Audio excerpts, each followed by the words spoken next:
अस्सलाम वालेकुम स्टूडेंट्स। आज का हमारा टॉपिक है सिलेक्शन कंट्रोल स्ट्रक्चर। तो सिलेक्शन कंट्रोल स्ट्रक्चर के अंदर हमने देखा था कि उसके अंदर हम सारे के सारे प्रोग्राम्स को एक तो कंट्रोल करते हैं और दूसरा हम उसकी सिलेक्शन करते हैं कि हमने किस स्टेटमेंट को किस जगह पे प्रिंट करवाना है। तो इसका सिंटैक्स क्या था या इसकी एग्जांपल हम सबसे पहले देखते हैं। तो हमने देखा था कि इसकी एग्जांपल कौन कौन सी थी डिस्कस की। एक तो एक इफ एल्स फंक्शन, एक इफ एल्स इफ फंक्शन और एक स्विच फंक्शन।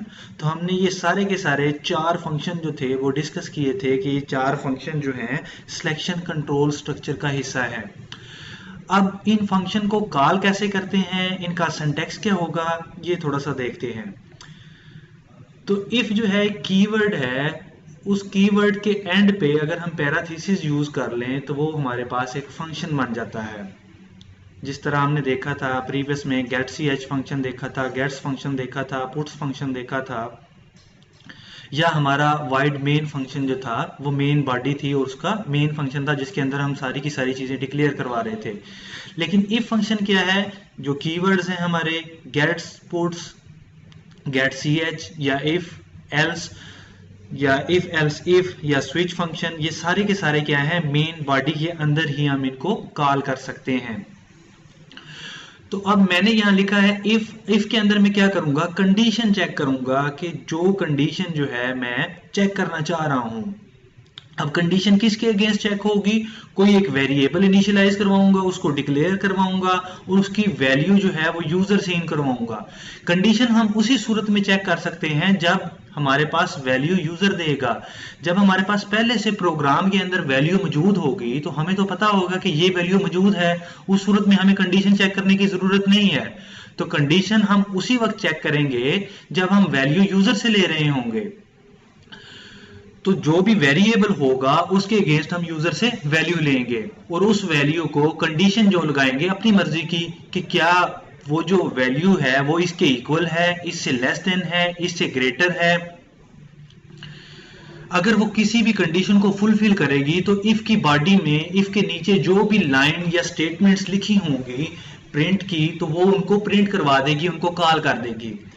अगर तो वो इफ कंडीशन को फुलफिल नहीं करेगी तो वो एल्स कंडीशन में चली जाएगी। एल्स के सूरत में वो एल्स वाली जो उसकी प्रोग्राम्स होंगे या हम कह सकते हैं स्टेटमेंट्स होंगी, उसकी एल्स की स्टेटमेंट्स होंगी, उन स्टेटमेंट को वो कॉल करेगा और वो स्टेटमेंट जो है वो प्रिंट हो जाएंगी। अब इधर मैंने एक मार्क वेरिएबल लिया है मार्क्स के नाम से, उसको डाटा टाइप इंटीजर है, उसको डिक्लेयर करवा दिया। उसके बाद मैंने न्यू लाइन ली है प्रिंट करवाने के लिए कि जो मैं वैल्यू लेना चाह रहा हूं मार्क्स के अगेंस्ट, मुझे पता हो मैं किस चीज की वैल्यू लेना चाह रहा हूं। तो मैंने लिखा है एंटर योर मार्क्स, यानी कि किसी भी सब्जेक्ट के मार्क्स मैं इधर एंटर करवाना चाह रहा हूं। उसके बाद स्कैन है फंक्शन के जरिए मैं यूजर से वैल्यू लेना चाह रहा हूं कि यूजर जो है वो मार्क की वैल्यू जो है वो इन करे। अब यूजर जो है कोई भी वैल्यू इन करेगा तो मैं इफ कंडीशन के जरिए, इफ फंक्शन के जरिए उसको क्या करूंगा, चेक करूंगा कि जो उसने मार्क्स दिए हैं मुझे वो पासिंग मार्क्स हैं या फेल्ड मार्क्स हैं।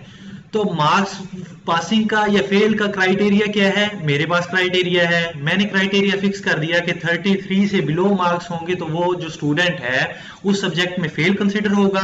अगर 33 से अबव होंगे या 33 होंगे तो मैं उसको पास कंसिडर कर रहा हूं। तो उसके नीचे मैंने बॉडी ली है, एक न्यू बॉडी, इस तरह मेन की बॉडी थी करली ब्रेसेस में।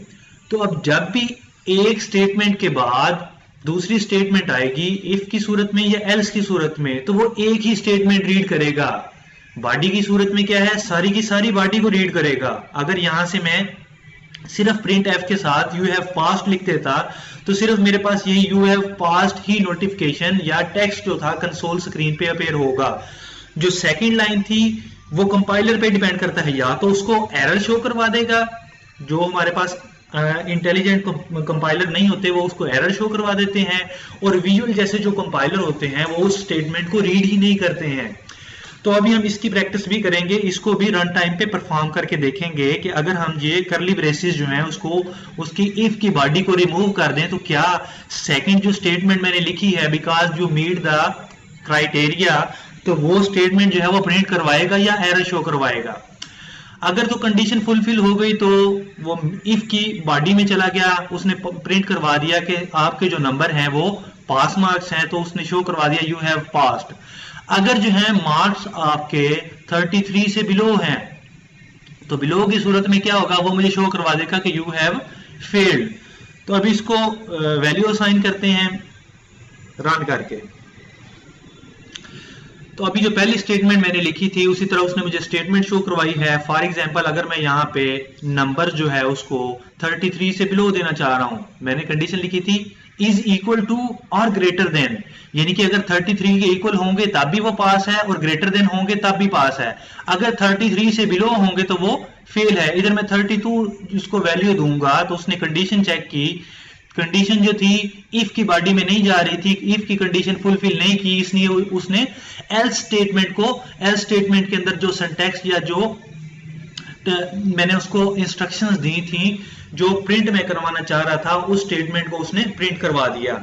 अगर दोबारा से उसको कंपाइल करते हैं, अगर मैं उसको 33 वैल्यू दे रहा हूं तो 33 की सूरत में उसने मुझे क्या किया, इफ की वैल्यू चेक की, हाँ जी 33 मार्क्स जो है ग्रेटर देन है या इक्वल है, तो उसने देखा हाँ जी ग्रेटर देन तो नहीं है, इक्वल टू है। उसने मुझे बता दिया इफ की बॉडी में जाके कि ये जो स्टूडेंट के आपने मार्क्स इंटर किए हैं या जिस सब्जेक्ट के मार्क आपने इंटर किए हैं वो क्या है, वो स्टूडेंट पास है।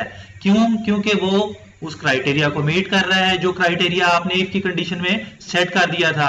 तो अब यहाँ पे दो मुझे लाइंस जो है वो शो हुई हैं जो मैंने प्रिंट एफ की सूरत में इफ की बॉडी में लिखी थी। तो अभी उसकी इफ की बॉडी को रिमूव करके देखते हैं। जैसे मैंने आपको बताया कि अगर आपने एक से ज्यादा स्टेटमेंट उसको देनी है किसी भी फंक्शन को, इफ को या एल्स को, तो उस सूरत में क्या है, अगर तो इंटेलिजेंट कंपाइलर है तो वो एक स्टेटमेंट को रीड करेगा दूसरी को इग्नोर कर देगा। अगर कंपाइलर इंटेलिजेंट नहीं है तो वो क्या करेगा, एरर शो करवा देगा। तो अभी आपके टर्बो सी में हम देखते हैं कि क्या ये कंपाइलर जो है वो इंटेलिजेंट है या इंटेलिजेंट नहीं है। तो अभी मैंने उसको कंपाइल करवाया तो उसने मुझे बता दिया कि हाँ जी आपकी जो स्टेटमेंट है उसमें एक एरर है।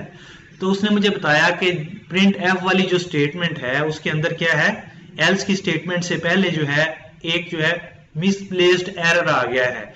तो अब मैं क्या करूंगा, मैं चेक करना चाह रहा हूं कि वाकई यही जो है उसने एरर शो करवाया क्योंकि कंपाइलर इंटेलिजेंट नहीं था। तो मैं इसको कमेंट कर रहा हूं। अब इसको मैंने कमेंट कर दिया तो दोबारा से प्रिंट करवाऊंगा तो अब क्या हो गया, मेरा एरर रिमूव हो गया। ठीक है, तो अब उसी तरह अगर मेरे मार्क्स 33 से अबव हैं तो वो क्या करेगा, सिर्फ मुझे एक स्टेटमेंट शो करवाएगा कि यू हैव पास्ड। ठीक है, तो आज के लेक्चर में हमने देखा कि इफ जो है, इफ फंक्शन, एल्स फंक्शन या इफ एल्स इफ फंक्शन जो है वो कैसे काम करता है।